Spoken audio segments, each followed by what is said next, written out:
Aloha, I'm Gabriel Monahan, owner and operator of Ho'olona Inc., a natural remedies corporation. Today, we're featuring cough honey, which is an herbal expectorant designed to break up mucus in the lungs and help fluid to come out of the lungs for those times of unproductive coughs.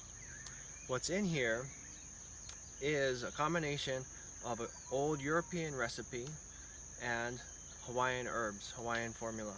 So the Hawaiian herbs that are in here are olena, ginger, and popolo hau, and the European recipe is the base, which is onions and honey. It's very minty. It also has peppermint, wintergreen, and menthol. And it tastes kind of like a liquid cough drop. I put a little slippery elm in there for good measure, just for those dry, itchy throats. So hopefully you enjoy. And the way to use it is just a teaspoon every time you have a cough is the way I find works best. Just a teaspoon every time there's an unproductive cough. All right, aloha.